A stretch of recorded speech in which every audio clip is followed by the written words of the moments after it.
I think if everything's going to work with me, I see levels. That's good. On that side. Welcome back, ladies and gentlemen. If you were just hanging out with me on KCT, the KULT channel today, welcome back. My name is Curtis, dubbed Old Curtis by my children and the ones in my family who needed to clarify who they were speaking about.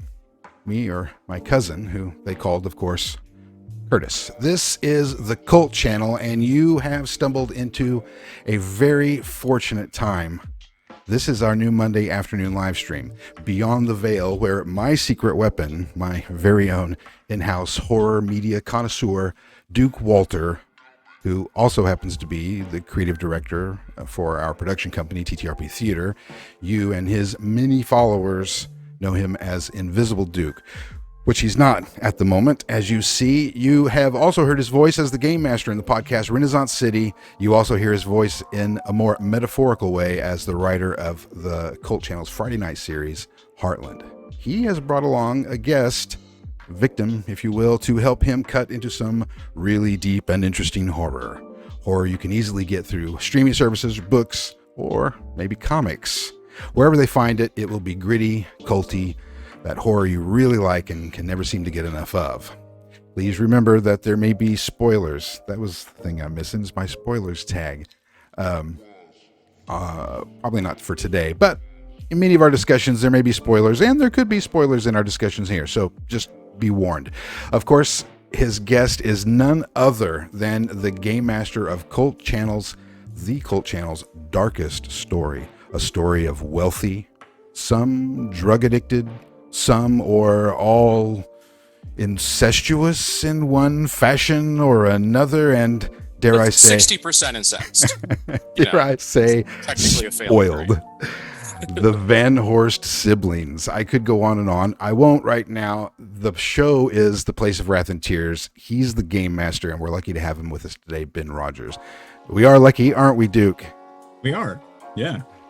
We tried to get him last week, and then it, schedules mixed and mismatched. Or it was the week before, and I was out. And it was a thing. It was a thing, but it's done now. But it's done now. Yeah, we're past that. The horror's over. Yes.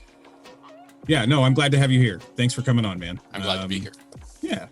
We were talking podcasts before this a little bit. Ben turned me on to some new things that I'm super excited to get into. But today,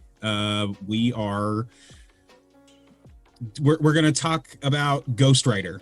For those of you that don't know, Ghost Rider is a Marvel comic. It's about Johnny Blaze, who made a deal with the devil way back when and became a spirit of vengeance, is what he's called. He basically punishes people for their crimes with different superpowers, that are given to him through hellfire, and all kinds of scary stuff like that. Makes them relive the pain of the people that they have victimized. The story that we're talking about for Ghost Rider today actually is from 2006. It's kind of a reboot, I guess, in a way. Ghost Rider hadn't been published for a few years, and Marvel decided to put out a new run. It's called Hellbent Heaven Bound, and the story picks up, or at least this part of the story picks up. We're going to talk about 5 issues of this run, issue 20 to issue 25. And Johnny Blaze has figured out, he's cleared his debt with the devil at this point, but he finds out that it actually wasn't the devil the whole time. It was actually an angel called Zadkiel. I think that's how you pronounce that, Zadkiel, Zadkiel. And so, yeah, me too. When I was reading, you know what I mean? It's like half the time when you're reading fantasy or horror comics, you just pronounce the name the way you want to pronounce the name, whatever makes sense to you. And then maybe 7 or 8 years later, you hear someone pronounce it and you're like, oh, I had that wrong all the time. I'm still going to pronounce it the way that I pronounce it. GIF, whatever you will say.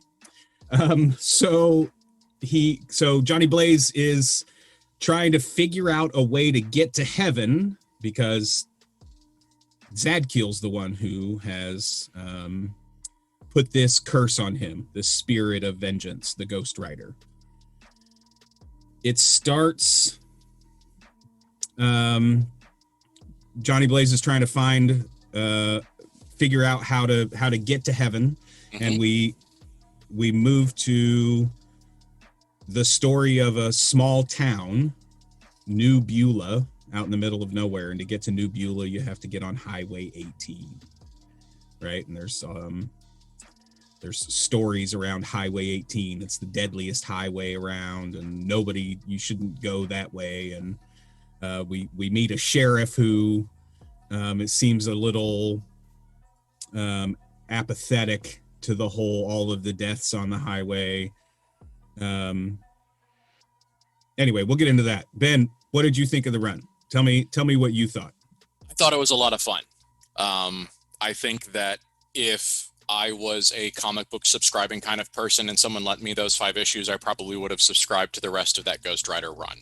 I think that absolutely it is a mine of cult ideas and visuals and concepts that you could take away and turn into ideas for your game, or just if you like thinking about cult related stuff. I think it is a good run, and I really liked the art. Yeah, the art was out of sight. Yeah, I'm a big fan of clean lines and like bright colors in my comic books. I am a Tyrannosaurus Rex of visual media. Like a lot of the things that Dark Horse did, they did a lot of watercolors, like Kabuki and Sandman both come to mind, and they are beautiful, but they're tiring for me to read.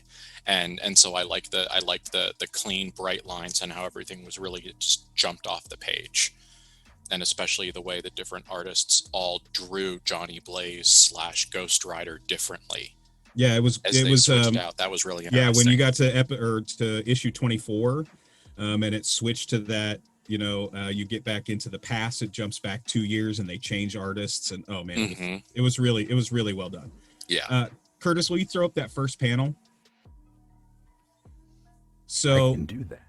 Curtis is going to give us a picture, right? So the book opens with this couple in a car, right? And she's relaxing, and they're driving. It's nighttime, and it's just kind of setting the scene, right? The beautiful thing that they did with this is they set it straight Grindhouse. Like a lot of old Ghost Rider tried to be horrific or tried to be fantastical. But with this, and when I say Grindhouse, if you don't know what I'm talking about, Grindhouse is currently a very common term for exploitation films, or like B-rate or C-rate horror movies from the 70s and the 80s. They deal with a lot of body horror. They deal with a lot of really intense violence, ultra violence, that sort of thing. A lot of cheesy one-liners, a lot of really over the top melodrama at times, a lot of caricatures. That's what I mean when I say Grindhouse. And this entire run of Ghost Rider does not fail on any of those points. There's some great cheesy one-liners in here. There's some serious ultra violence in here. A lot of body horror. It's fantastic. So this panel, if you can see it, what happens is this couple is driving down the highway, and all of a sudden you see these ghost hands like creeping up out of the road, and then the car crashes, and the girl who was, kind of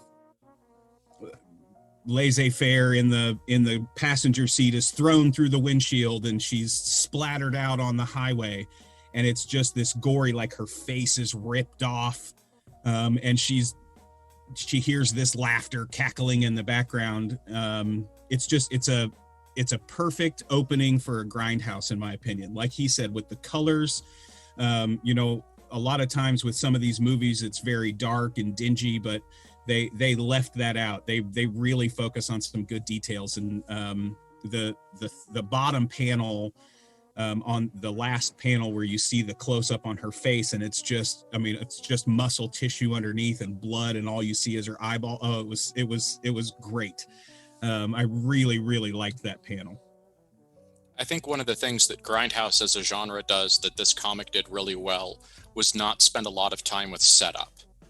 You know, you're not going to have a 45-minute slow-paced intro to like a classic thriller. It's, you know, we're going to introduce you to a couple people, something about a location, and then it's going to go wrong. Like 15 minutes in, there's going to be catastrophe. Yeah. And I think that's right. Yeah, so this is the straightaway introduction to the horror, and some of the gore, and I loved it. This first issue, it grabs you, yeah, just like you said. You know what I mean? You're 10 minutes in, you're 15 minutes in, and boom, you're already in the action, you're already in the horror, you're already in the blood and guts. So, will you put up the next panel, Curtis? Okay, so this is, oh man. There's a lot to unpack. There's so much to unpack in this picture, and there's actually another picture of the nurses too that I'm going to have him share. So Ghost Rider. So after, you know, the couple, and we find out the ghosts are on the highway and that they're the ones causing all the wrecks, and we meet a police officer, you know, who's apathetic about the whole thing. But then there's a young cop who's here, and he's got a past. You know, and you don't know what the past is, but it's bad past, and he's trying to make it right here wherever he is. It's that storyline. It's that trope. That's the other thing, is that they just, not unlike what we talked about last week, they did such a good job of peppering in some of these Grindhouse tropes in this story in really good and unique ways. Anyway, so this image, Ghost Rider finds out that there's a kid who has died and who has come back to life, and he's talking about how he's seen the other side. And Ghost Rider finds that he's at this hospital in New Beulah, which is the small town that's you can only get to by Highway 18, right? So he shows up at the sheriff is in on it. It's blatant. Yes. Like the older cop knows. Like none of the horror surprised him. He's like, yeah, this is what happens. It's Tuesday. Right. Yes. You know? Yeah. Good. Yeah. Great point. Yeah. So the sheriff, when the young cop and the sheriff show up at the accident, yeah, the old cop's just like, yeah, this is Highway 18. This happens. It's all the time, kid. Just get used to it. Mm-hmm. And the young cop's like, no, what happened here? You know, I've got to prove myself. That trope. It's the truth will out. Yeah. Yes. And his twist is also very, very good and unexpected. That's one of the things I really liked about that. So Johnny Blaze shows up at this hospital because he's trying to get to heaven, right? And he needs to find out how to do that because he's from hell and doesn't know how to get to heaven, because he's got to find Zadkiel, because he's going to make Zadkiel pay for making him the Ghost Rider, because that's the story. That sounds very culty. Yeah, it is. It is very culty. So he shows up at the hospital and he's just Johnny Blaze. He's not the Ghost Rider, and is immediately rebuffed by a lictor. By a lictor. Go to the next panel for me. So in the center of that panel, you can see the large older nurse standing there, right? And she's made to be, I mean, what in the comic, what would you say, Ben? 6.5 foot tall, 7 foot tall? At the very least. I mean, I think Johnny Blaze came up to like maybe like the line of the bottom of her collarbones. Like she is immense. You know, Google how tall is Johnny Blaze. You know, it's you know, if he's 6'6", we got big problems. She is huge. Right. Yeah. No. So there are all these beautiful nurses walking around. You know, cleavage out. Again, Grindhouse. You know, that old 50s nurse outfit, straight white, the little hat, zipper down, just perfect. And Johnny Blaze wants to see this patient. The lictor, literally the lictor, rebuffs him, and you get this whole scene, this whole long segment, 2 pages probably, of him turning into Ghost Rider and destroying the whole place and killing her and killing everyone, because that's what Ghost Rider does. And then we find out afterwards that no, that was just in his head. He decided not to do it because he's got to save this kid. So I mean, part of it is, and it's an undercurrent. It's not really one of the big things that's discussed, but I mean, definitely you can see Johnny Blaze trying not to ignite several times in this run of comics, where he's like, one of my options would be to incinerate everything in a mile around me and be done, but I don't want to. Yeah, and this is kind of the first time in the story where we see him really control it in a way, right? Because normally, in the past for Ghost Rider, it's just the Ghost Rider comes out.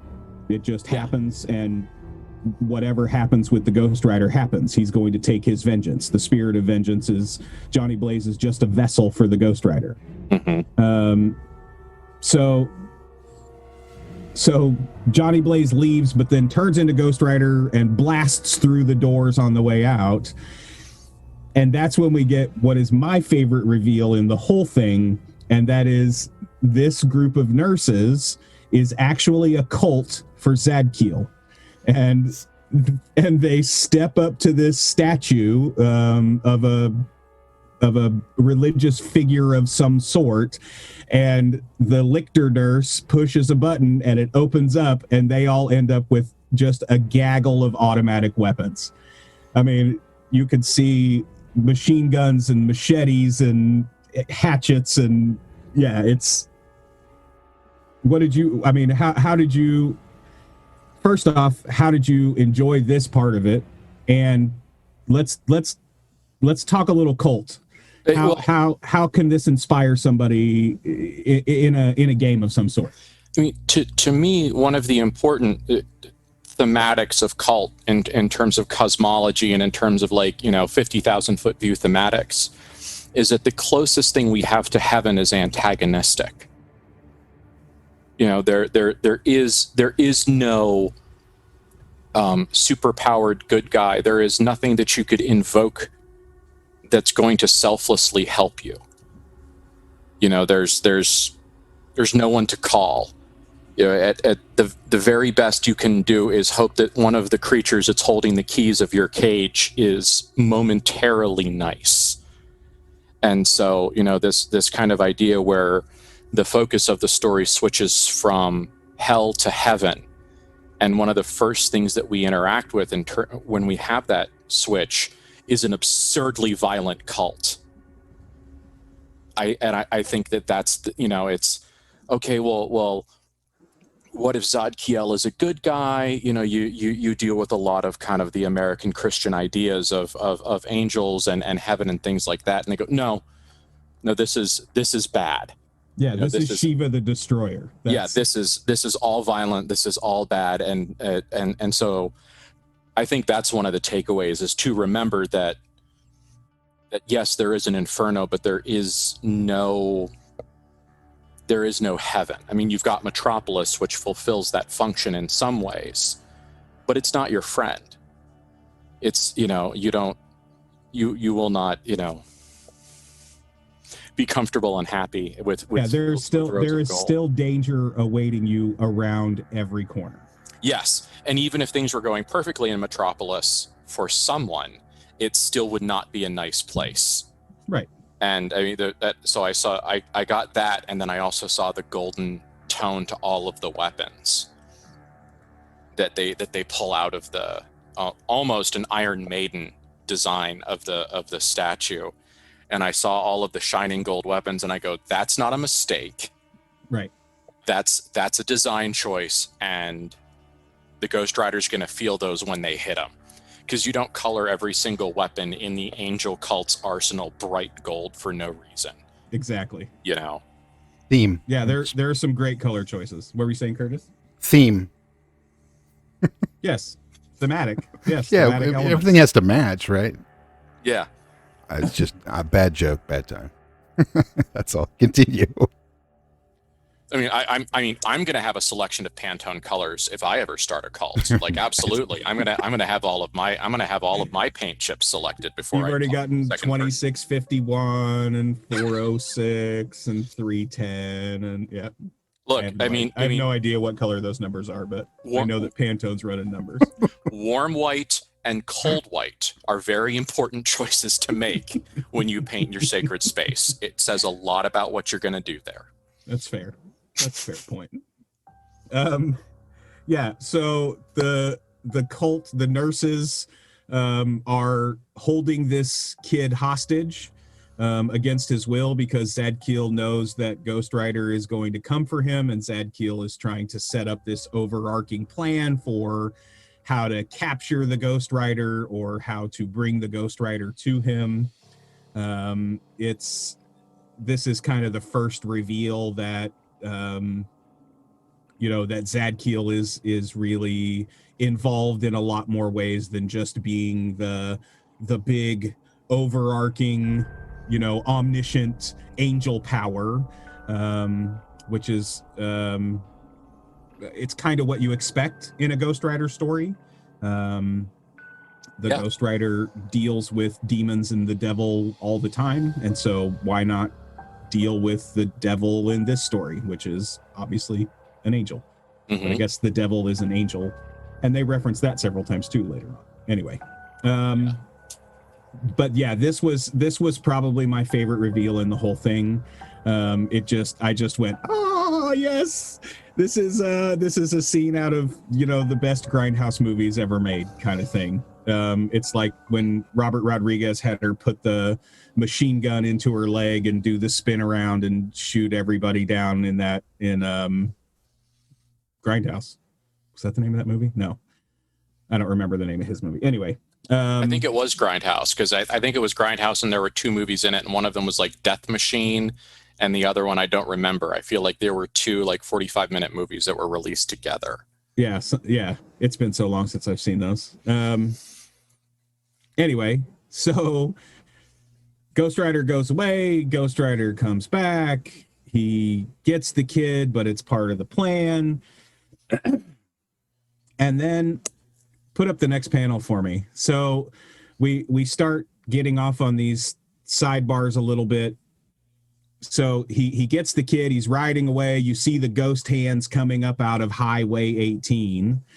And there's this whole scene, of course, where the ghosts are going to get, and wreck the motorcycle and get him and the kid because they only want living flesh or whatever. And it's a Ghost Rider. He turns into Ghost Rider, and you find out that the hellfire only affects people or things that deserve, oh God, what's the term? I lost it. That deserve vengeance. Yeah. So it doesn't hurt the kid. He doesn't kill the ghosts, but he's able to get past the highway. It's a great action scene. I mean, it's perfect. It's perfect for a Grindhouse kind of movie. It's a little bit scary. It's a whole lot of over the top violence. But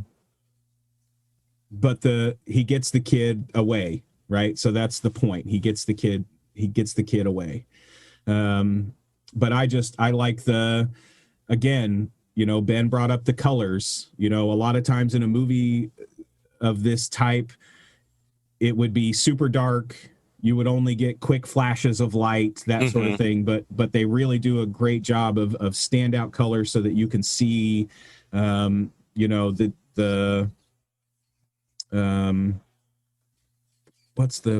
can't think of the word. My brain is not functioning. Contrast. There you go. Thank you. See, Ben, that's why you're on this show. The contrast between Ghost Rider and the ghosts themselves. Yeah, every story piece has its own palette, and so you can almost immediately recognize which little story piece is involved based off the colors that are in the panels. And that's information. It's when you use colors like that, that's information. And to don't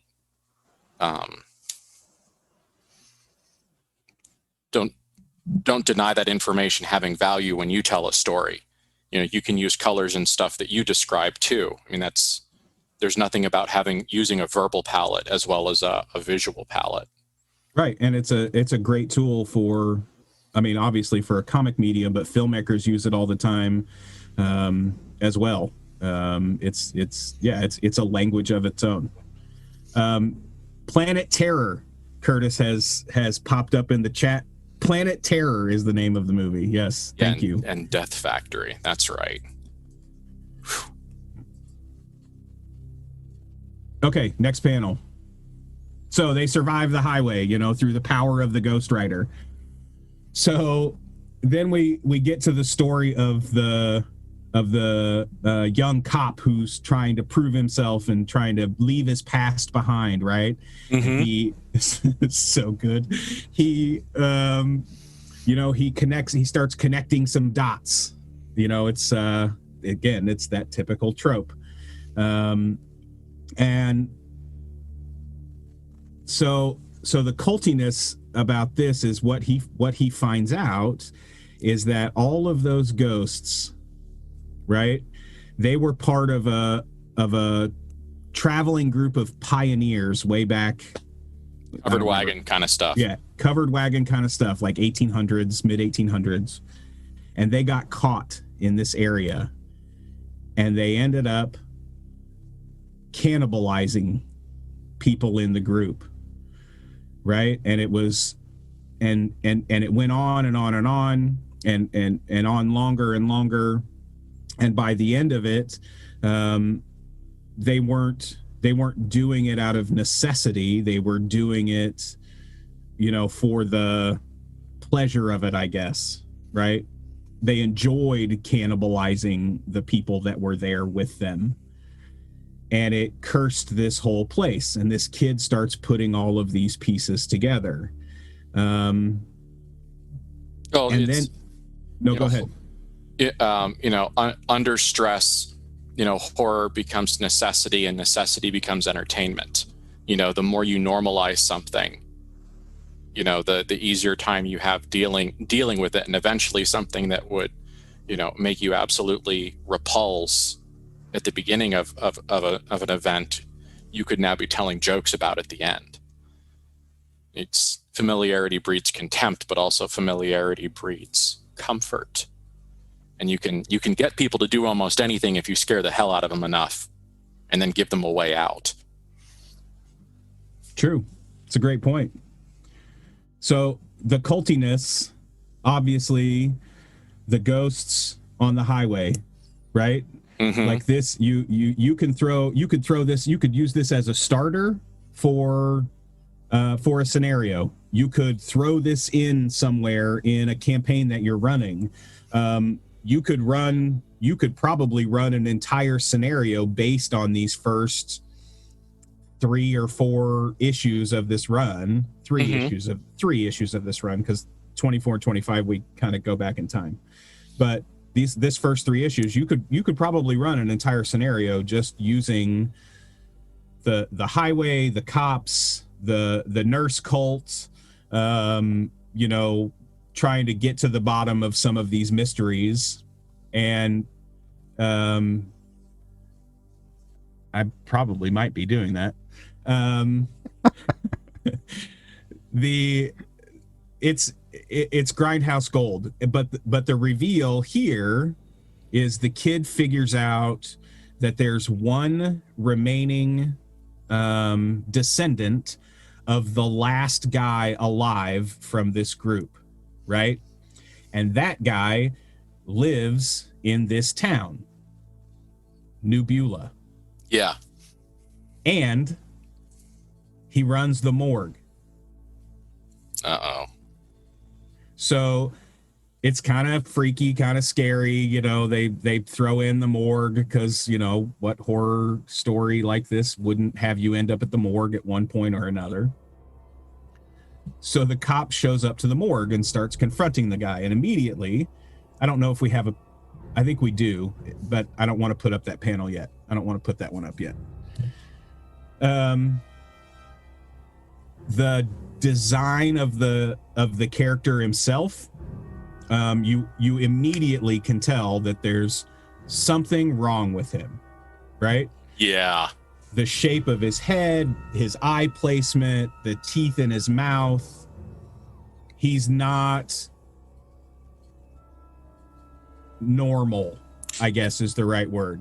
Yeah, the visual language, you know, all the visual signifiers of someone who is unwell in a comic book are all in play. You know, he doesn't have a full head of hair, but in a way that isn't like he's not Uncle Ben. He's not balding Uncle Ben. He's not a guy that shaves his head. He's not any of the, you know, his hair is kind of stringy and thin, and his facial proportions are neither heroic nor villainous. And so, and his teeth are weird. And so, yeah, all of the visual clues for this guy isn't okay. As soon as you see him, you're like, all right, he's unwell. Yeah, what kind of bad thing is he doing or been done to him or going to do? And one of the things I loved about this is that this young cop or sheriff's deputy, I forget his specific rank, he is being drawn, scripted, and shot in every scene like he's a protagonist. Yes. Like every scene he's in, he's clearly supposed to be the hero in some story. Yes. Just not this one. And you know what I mean? And there's this kind of redemption arc for him. You know, it's very general. It's, again, that's the beauty of Grindhouse, is that you don't need or get, you know, these long drawn out, backstories. You get what's in the moment. You get a short bit about, you know, their motivation, and then you move to action. Like, it's just, it's what it is. It's one of the things that I love about this style of storytelling. Mm-hmm. So I'm going to pull it up. What does he say? It's, again, we go back to one-liners. His last line in this panel is, "Call me crazy, but I think there's a connection." You know, it's perfect. Yeah. It's perfectly Grindhouse. So he ends up in the morgue with this descendant of the last cannibal, and he starts accusing him, or starts trying to, you know, do that that movie trope, where he's connecting the dots, but very generally trying to entrap the guy to say something. Mm-hmm. And the guy who is unwell waits until he's close enough, admits that yes, he is part of that family, and oh, by the way, I'm a cannibal, and grabs his arm and cuts his hand off and starts to eat his hand. Yes, while the deputy like collapses in shock. Yeah, I mean, this is just in so moments. fast. Yeah, so much for the protagonist. So much for being the good guy, because now the bad guy is eating your hand. Mm-hmm. Did the cultists did they eat the cannibals? Did they eat flesh because it gave them some sort of power? You said they enjoyed it. What was it? What was the enjoyment? Was it, you know, did it taste good? Did they get some other sort of esoterical benefit out of it, or you know, did they get to commune with their higher power? I didn't read anything overtly supernatural into the act, aside from the abomination of it trapping their souls on the land that they did it. Yeah, that's about as much of an explanation as you get. But as a GM, you can throw in whatever you want. Yeah, absolutely. You want to pull it. you can put whatever layers into that you want to, if you want to. Yeah. Sometimes you just want a cannibal, I guess. Or a cult of them. I don't want to say it's low-hanging fruit, but like cannibalism is one of those things that is such a good it's a trustworthy revulsion response. 99 times out of 100, if you present someone with cannibalism, you're going to get some level of Yeah. and if you want to induce revulsion, it's a good trope to use because you typically get it. Right. Yeah. Sure. I'll say this, and then I'll let you two continue. It does revile you. I remember the first time I saw Eating Raoul when I was like a kid, and I was like, they can put this on television. I think it was cable TV at the time, but it's like, oh my God. Yeah. Right. If you want to laugh your way through some cannibalism, there's a movie called Delicatessen. Yes. And it's odd and it's French, and I laughed my way through it uncomfortably, but I did. It's a good movie, but it is very French art film, but it is cannibalism, and it's very good. Maybe we'll do a cannibalism show. All right. I just had that question about the cults. I was thinking maybe there was some power involved, but So the cult doesn't have anything to do with the cannibals in this one. The cult, oh, gotcha. The cult is the nurses at the hospital, and then it's revealed that there are other people that are part of the cult as well down the road. No, this is just a side story to kind of start off throwing you off the scent maybe of the main story of Ghost Rider going after Zed Keel. It's giving you some horror without, without tying you into a really long. It's a setting is what it is. It's a setting. There's a bad thing going on in this place caused by this other bad thing. Yeah. And I think it's also sometimes good to remember that you don't have to connect every single supernatural event all the way directly to one of the great working powers of the setting. With the way the illusion can be harmed, and with all the different forces that are moving inside the cult world, you can say this is just a terrible supernatural fucked up thing that happened. It doesn't have to be. You don't have to draw a direct line through an Archon or a Death Angel or Gaia or some other great force acting. It can just be, this is a spot where enough bad stuff happened that the illusion got squishy, and now a terrible thing keeps happening. Sometimes a monster is just hungry. Yeah. Sometimes a cannibal is just a cannibal. Oh, now you got me thinking about lunch. Me too. So I did just before we go on, I did a quick Google because I was curious. I looked up Zadkiel, and for those of you with your cult hard copies out, open it to the cult Sephriot, because another name for Zadkiel is Chesediel, or Hesed, Chesed. Huh. And I think that may leap into someone's mind. Interesting. Yeah. That's awesome. So it's the angel in play in this Ghost Rider story is of the same derived inspiration as one of the Archons. See, even more cult stuff. I'm glad you came along, Ben. I never would have done that.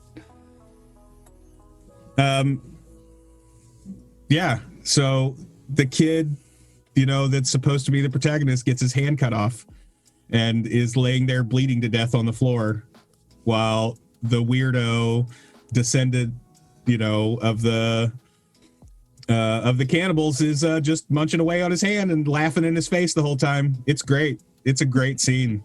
What's the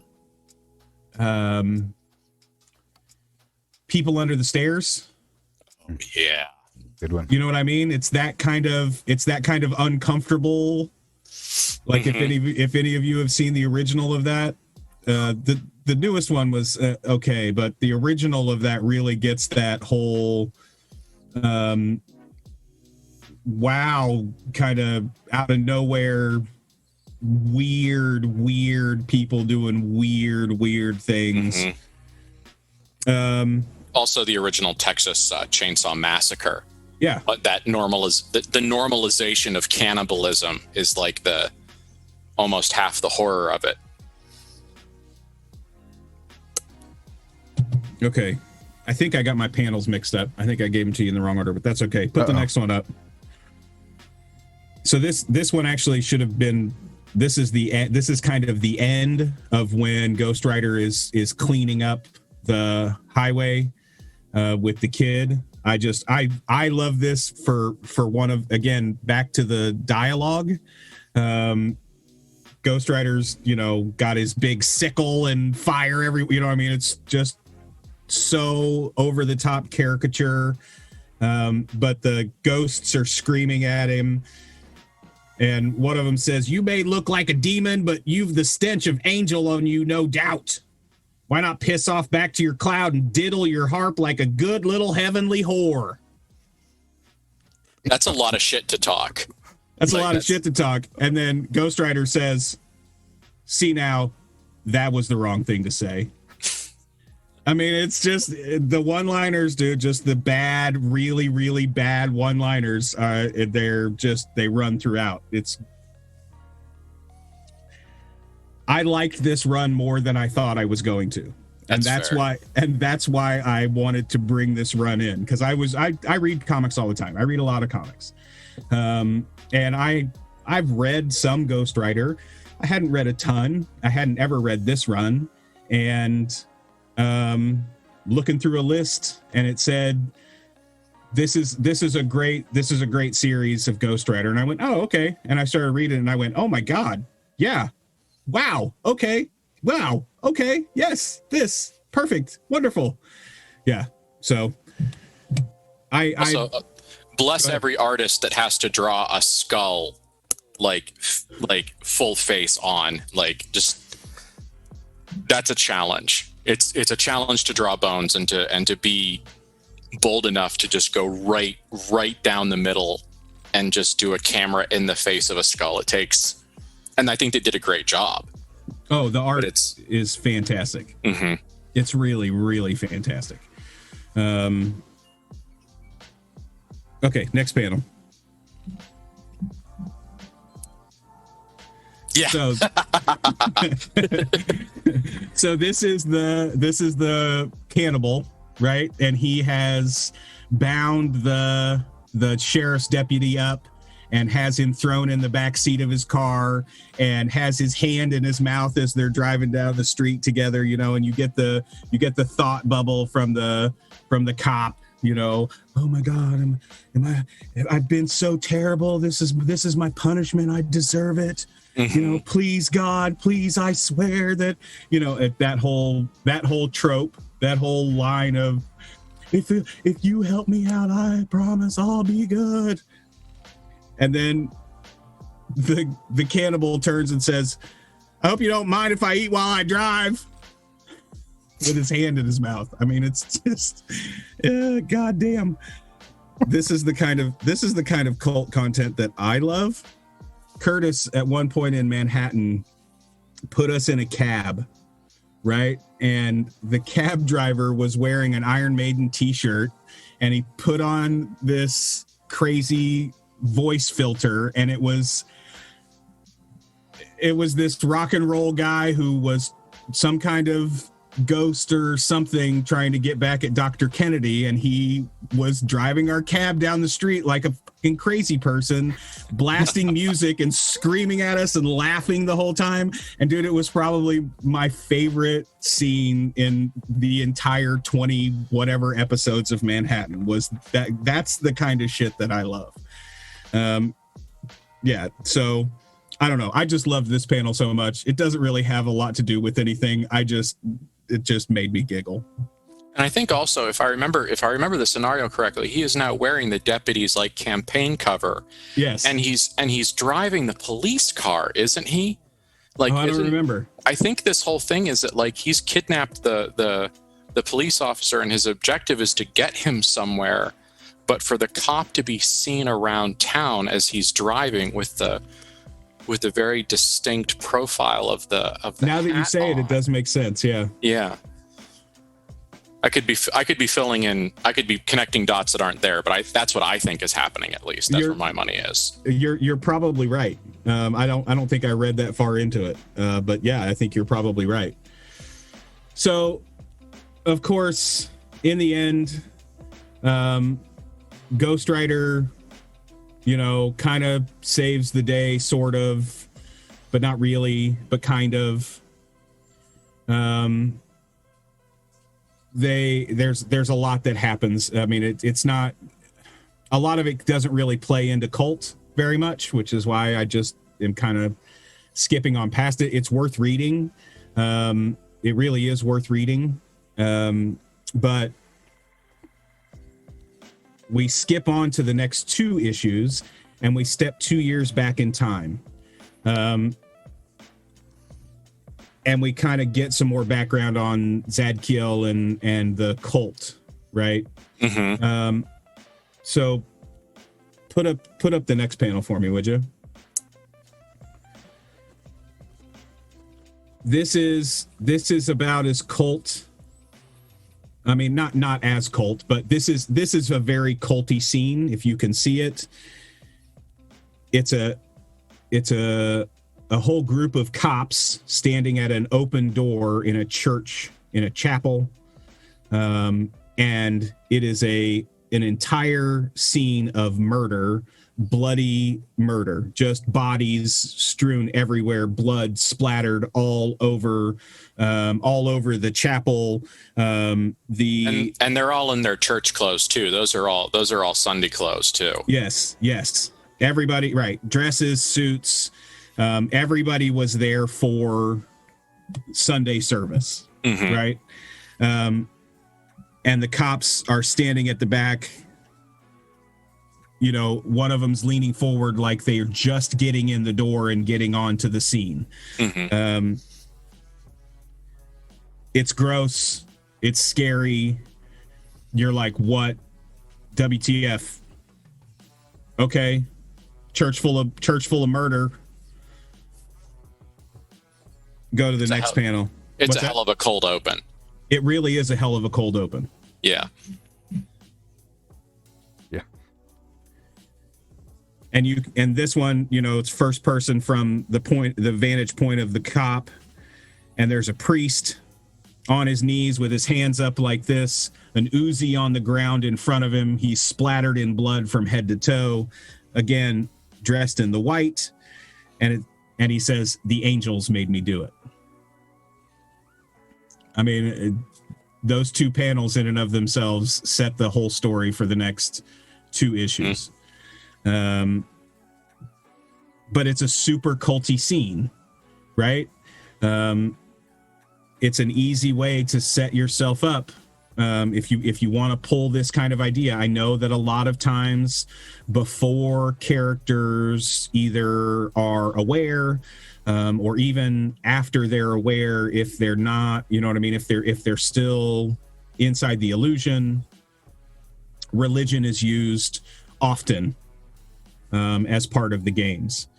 And here's another chance that something else that I noticed is that this is a good example of how language specificity can create tension. Because for 3 episodes of this run, we've been using angel in the individual, in the singular. We're talking about one angel. We're talking about Zadkiel, this one angel who's involved with the whole Ghost Rider thing. And now we've got someone else. We've clearly had a scene jumper introducing another player. And now he's saying angels. And the thing that popped into my head is, how many are there? Are they the same ones? Are we going to be introduced to a second faction?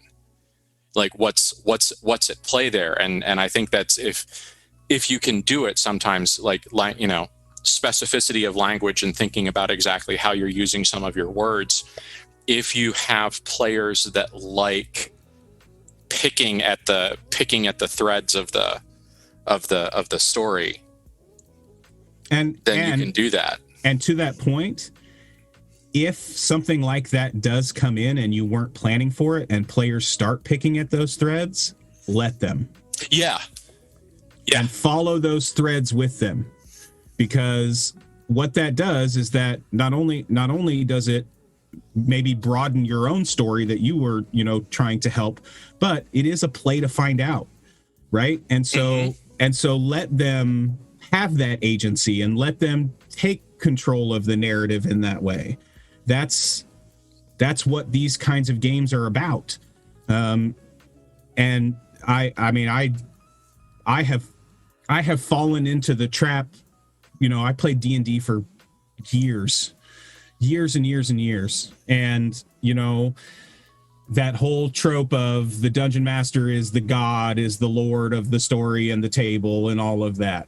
I stopped playing that way a while ago, but really it's been since my discovery of PBTA and that sort of stuff, getting the characters and the players to tell as much of the story as I'm telling, and having, whether you intend that stuff or not, if they start pulling at those threads, let them go.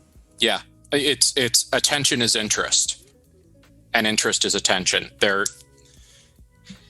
focusing on what entertains them and what enthralls them and what gives them the feelings that they want to feel. And if they're picking apart your every word because they think there's some great conspiracy, just take out your notebook or turn on the recorder on your phone and set it on the table. Don't make a big production, because they're going to write your design notes for the next 3 games while they sit there and talk. Truth. And, you can, if you can master of course, that's what was supposed to happen. If you can master the flawless aplomb of everything being on purpose, then you can do that. Yeah, I don't tell them until months later that I had no idea what I was doing. Yeah.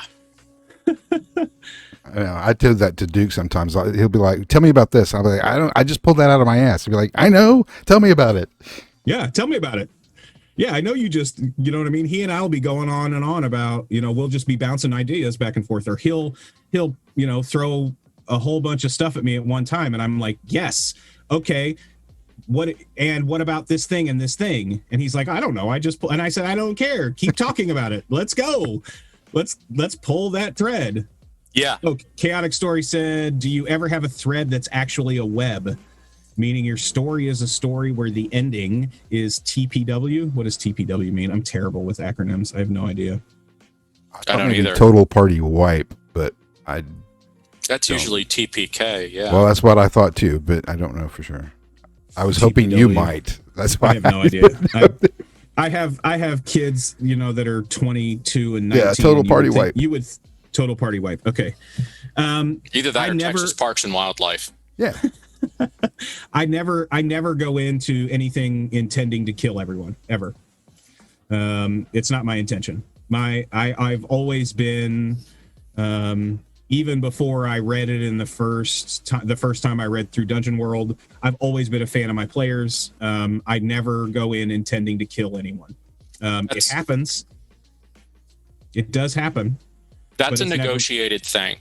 That has to be negotiated. There's too much emotional investment into, especially a long running campaign, to just kick the chair legs out from underneath people, unless that's just an accepted part of the setting. Going back to Dungeons and Dragons, Tomb of Annihilation, I mean, is the classic one. If you're sitting down and you're going, we're going to play Tomb of Annihilation, y'all are going to die. Right. Like, you are going to make multiple characters. We are going to do this. And that's somebody's dying at the entrance. Yeah. Right. But right. Straight up. Somebody's dying in the first 2 sessions. That's what's going to happen. Yeah.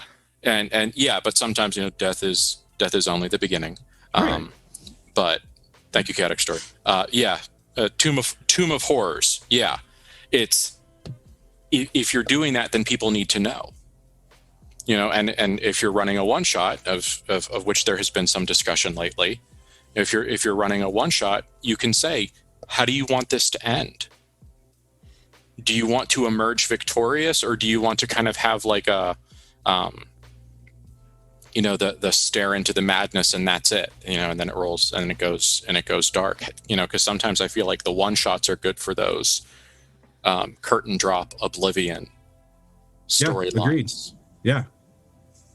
So to answer your question, a thread that's actually a web, what I like to do is I let them pull at those threads, and then I will grab hold of that thread and I will put it somewhere in the web. Okay? Because I have general ideas about what's going on, or about where things are go, but I will tell you, those are also all malleable. Okay? I know what I thought Renaissance City was going to be when we started. It is not that at all. Wrath and Tears was supposed to be a 5-game introduction.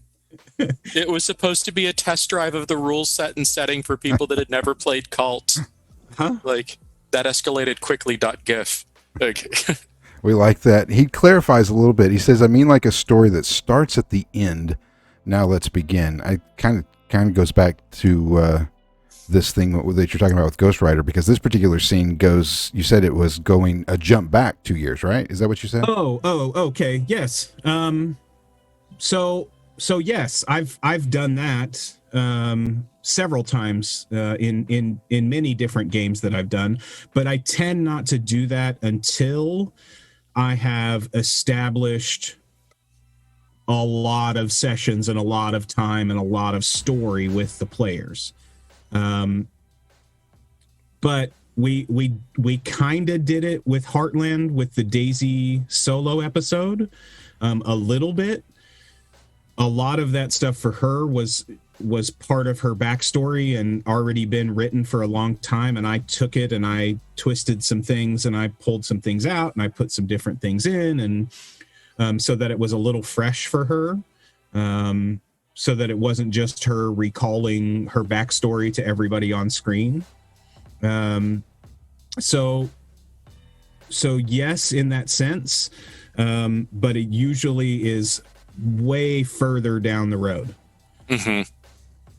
That takes a lot of trust for everybody at the table. That takes a lot of rapport. It like when it works, it's great, but it does take a lot of prep work. And it also takes a set of players that's willing to get themselves out of the meta and actually just play as their characters. Mm-hmm. Because they have to forget and give up all of that stuff that they know as players to jump back 2 years or 10 years or whatever it is, even if it's just 6 months. And that's hard unless you have an invested group of players who are willing to do that or are willing to let you tell them no. Yeah. It's the entire Star Wars media verse has shown us that you could have a really, really frustrating attempt at telling a previously on story, or you can have a really, really fantastic experience telling a previously on story. Like for example, the Clone Wars generally is given high regards and high acclaim.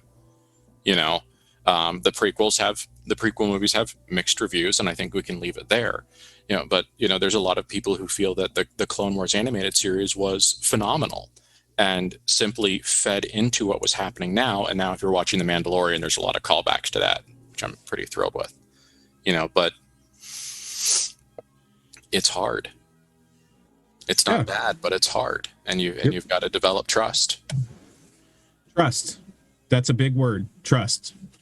And again, talking KULT, trust starts in the beginning. Go back to the horror contract right from the start. And it's being honest, and it's being open, and it's being willing to listen. That's where all of that trust starts. Yep. So if you really do want to play KULT and you want to play a lot of KULT, please invest time in that and in starting your games that way. It's so very, very important. Yeah. It's in the before times before we were streaming, I had a medication change and I thought I was fine, and I turned out to not be okay. And I realized that about halfway through a session.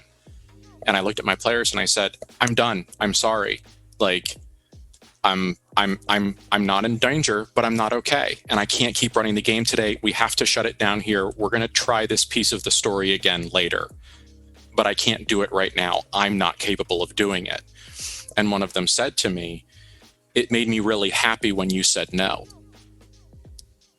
Because you set a boundary.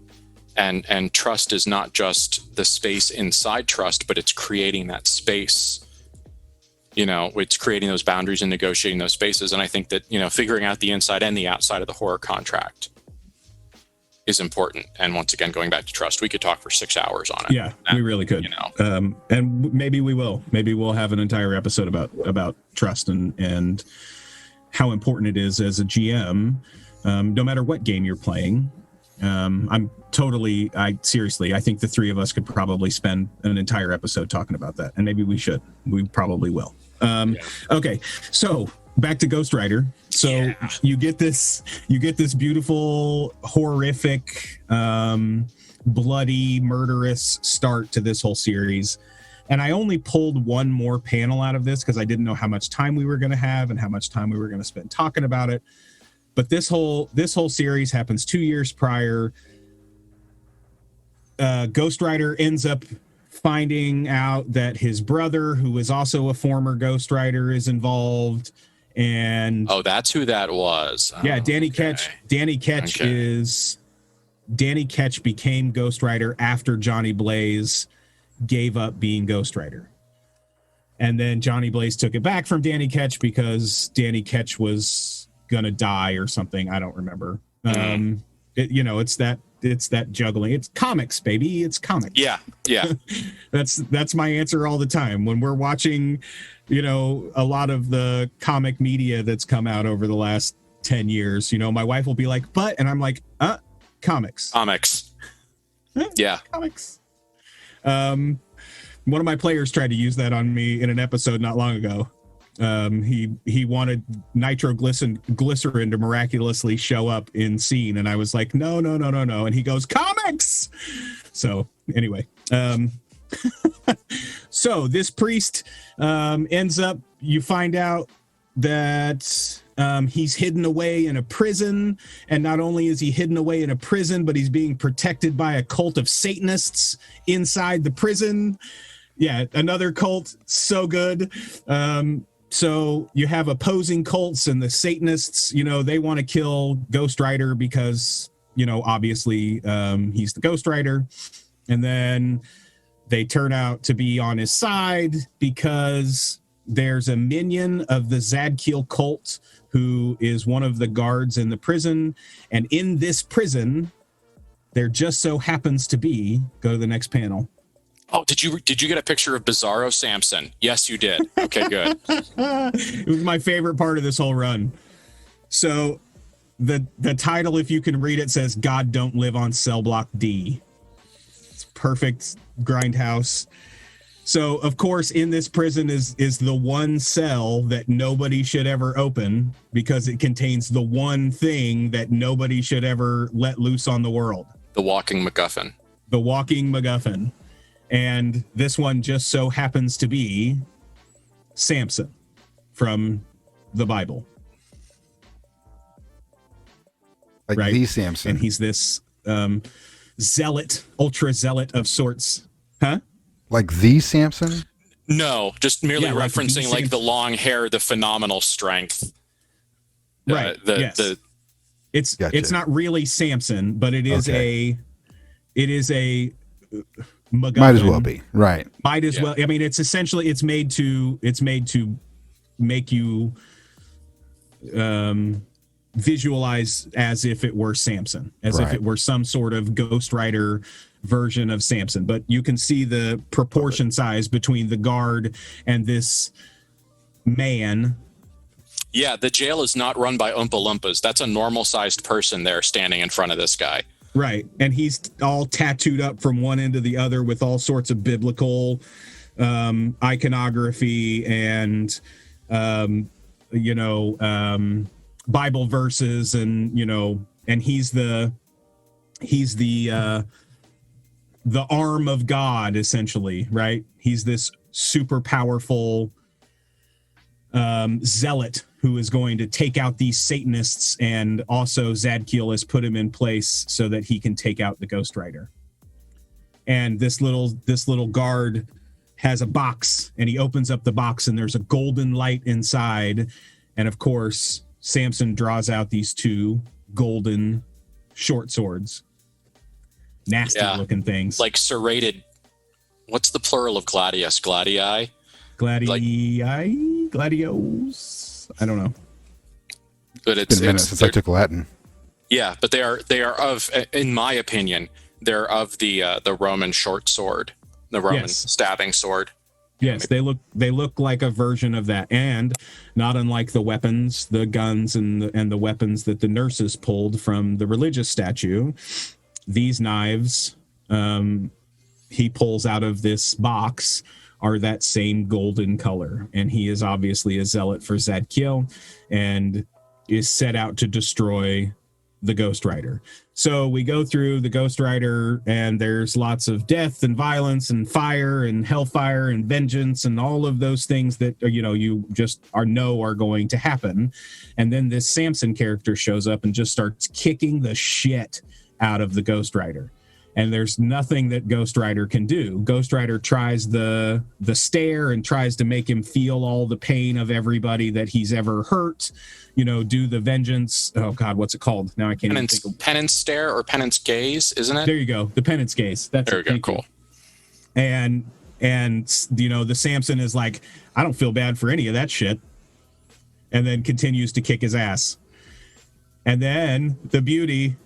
The stroke of genius that Ghost Rider has is he picks up a Bible and holds it up in front of himself, and Samson can't destroy the word of God. And then he smacks him with the Bible, and then he smacks him again, and then he literally ends up killing him by smashing his head in with this Bible over and over again. Yeah, now this Bible's like the size of a manhole cover. Right, that's true. But still, it's that beautiful Grindhouse.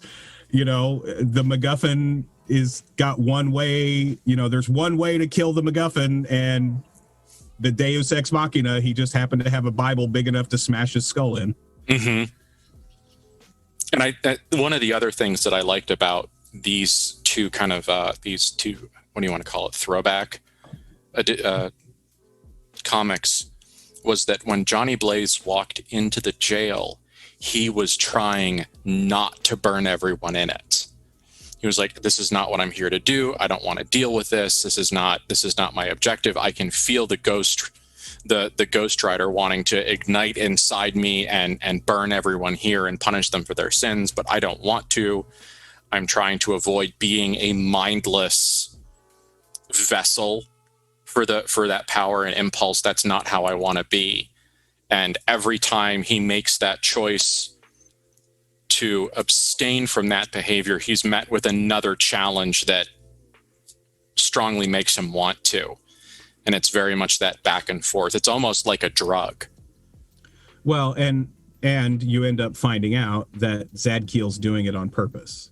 Okay. Zadkiel is forcing him into those situations to force the Ghost Rider out, to force the spirit of vengeance out. And so if you finish the run, if you go past issue 25 and it becomes less of this, it turns into more of Ghost Rider and the rest of the spirits of vengeance, going to heaven. And, it's a lot more comic booky after this. In a lot of ways, there's a lot less human story around it. There's a lot less of this horror around it. There's some, but not as much. But these 5 issues, there's all kinds of stuff in these issues that you can pull for KULT for any inspiration for any game that you're playing, really. But really, there's a lot of good KULT stuff in here.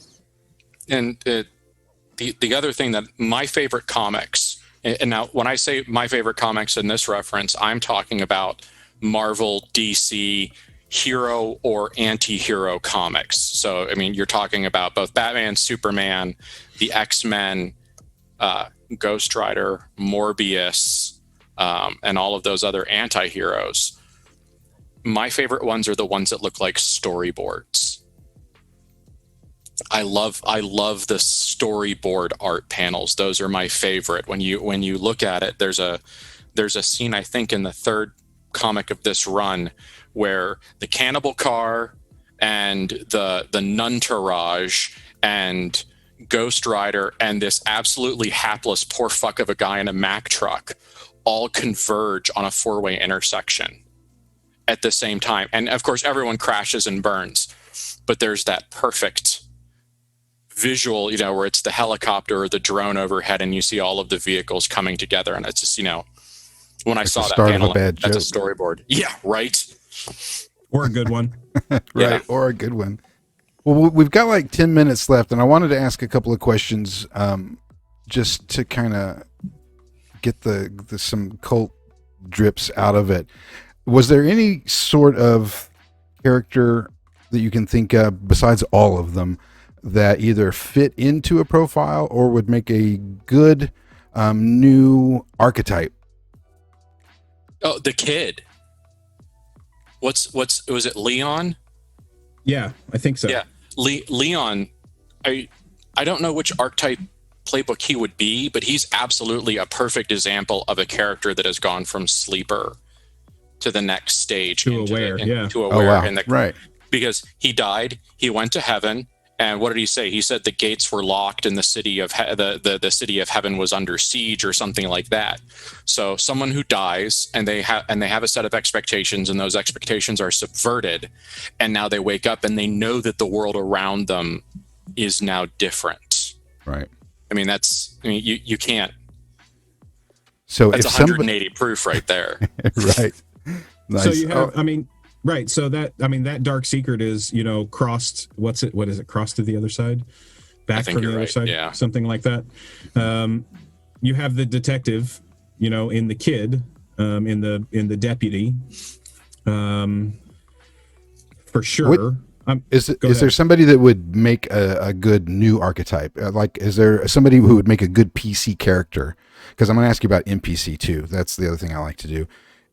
Like if you wanted to model a PC after one of those characters and make a new archetype, let's say it doesn't fall into the list of examples that they give in the book. So there's a nurse, right? That's part. She's an employee at the hospital, and we didn't really talk about her, but she gets wrapped up in the KULT without knowing that it's even a KULT. Oh, beautiful. And then she gets away from them.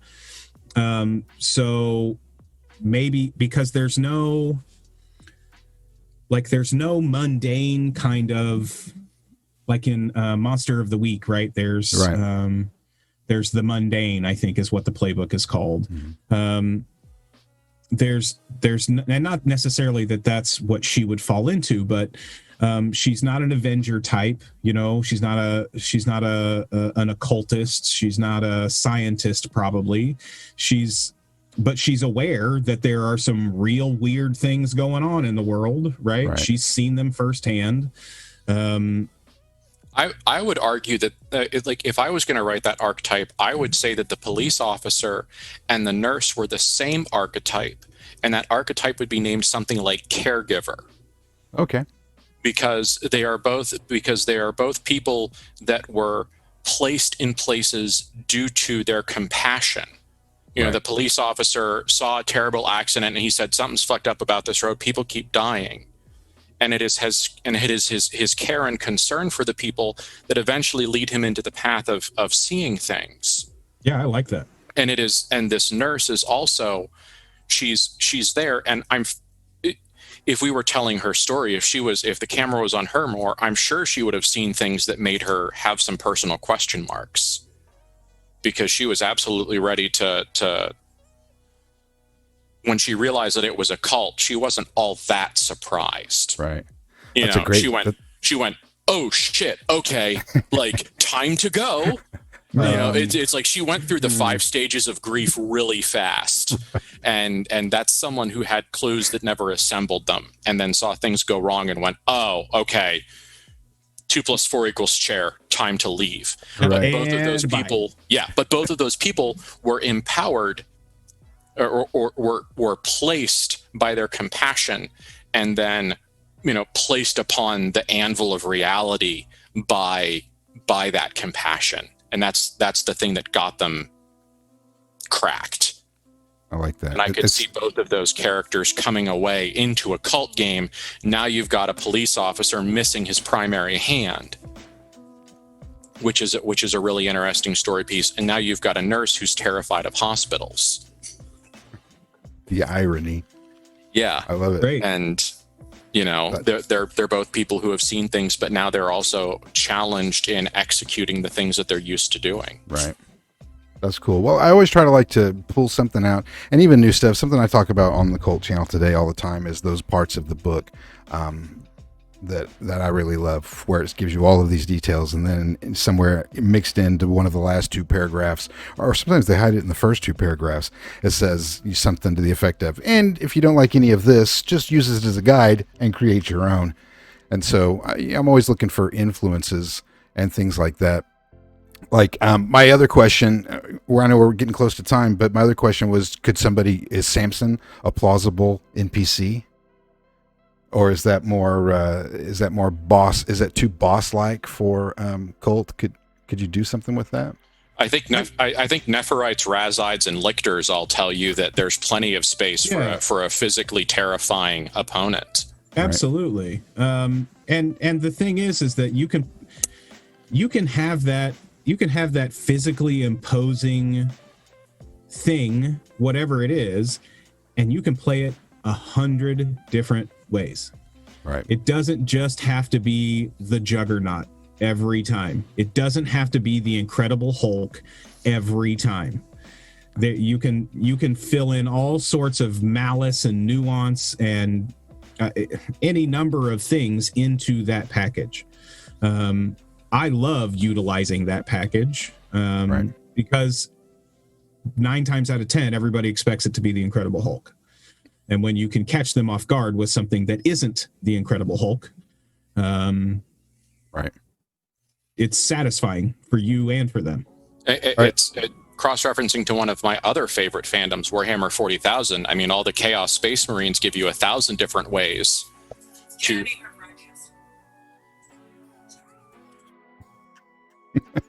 That's a perfect segue, because I had 2 final questions. I'll let him have his conversation for a second.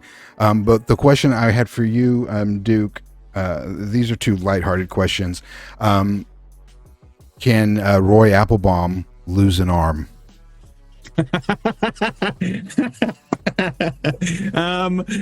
You know what? We can discuss that with Chris. I'm not just going to take his arm from him without actually having a character conversation like that. But I almost took his leg once.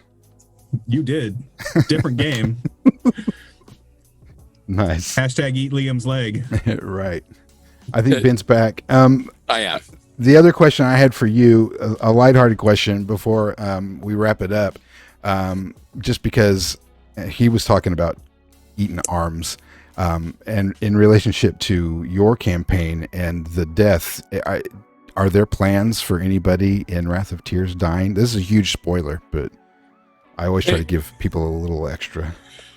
Are there plans? No. Is it possible? Is it possible? Yeah. I mean, you've seen how those fuckers roll. Everything's possible. And we've talked about death. I mean, we've had that conversation of like, do you want death to be a thing that can happen, or? Right. And the general consensus is they'd once again, talk to your players, find out what they want, negotiate all the big things. And generally, death can happen, but they don't want it to be pointlessly random. Right. So if if a death would occur, it would be at a thematically significant moment or something like that. You know, they're not Something that has a real impact instead of just, yeah, oh, you happened to run into this thing and it happened to do bad things to you. yeah. You just And lost your cam. Yeah, I see that. I think that's a sign, Well, at least for me. That's all right. We're getting to the end of it anyways. I can just go flip. Yeah. And then, wait, you're back. Oh my gosh. That's all right. I'm getting better at this. Used to take me much Okay. longer to do things like that. That's all right. We're down to the end of it anyways. Thank you, Ben and Duke, for doing this. Typically, we do some quirky news or something, and I tasked Duke with that last time, and don't have a whole lot of time, so I'm just going to throw these things out there just for some cult influence, some things that I just grabbed right off of the internet, that apparently now UFOs are real. I guess Trump got some secret information and from somebody who knows somebody, and now the former manager of the DoD aerospace threat program says UFOs are real. So I don't know if you want to bring UFOs into your cult game, but I suppose it's a possibility, or maybe we are misinterpreting something. Maybe it's not really aliens, maybe it's something else. And then the snow leopard, I don't know why this seems like culty to me, but for some reason it does. If not, it's just weird and scary. Has tested positive for coronavirus. An actual snow leopard? Yeah. Yeah, there's been At a zoo. Yeah, there's been a couple instances of cross-species infection this year. And all of the 2 or 3 that I've heard about have been felines. I think of The Stand now every day. And I think they got $1 million copy in Providence. Precious painting lost at German airport, found in dumpster. This was the last one, and I'm just going to do the headline because it immediately made me think of like artifacts and the atrocity exhibition, and how cult several times it'll mention linked to art, statues, paintings, things like that are all enchanted somehow, or doorways into the illusion. So make what you will of them. I thought those were 3 things that were, one, all grouped together and easy to do, and they all kind of fit, that you could pull something culty out of them. So there's my little snippet. Do we have a topic for next week yet, Duke? Any ideas? Nope. All right. Well, I have some ideas, but we'll talk about them later. Nice. Okay. Yeah, you'll hear about it cult today probably. I'm, because of the weirdness, I'm taking the rest of Monday off after I ensure that Ernie, my new intern, gets the Watch It Again set for the night. And I think I'm going to go onto my Lonely Old Curtis channel. The name New Curtis was mysteriously unavailable. So I'm going to do that this afternoon sometime. Once I get things sorted out, the rest of the day off, it's already 3:30. Yeah. So if you want to come practice, right, if you want to come practice on the marble track with somebody who has over 100 wins or races, come find me tonight at twitch.tv/oldcurtis. I'll post it up in Discord if I go live now.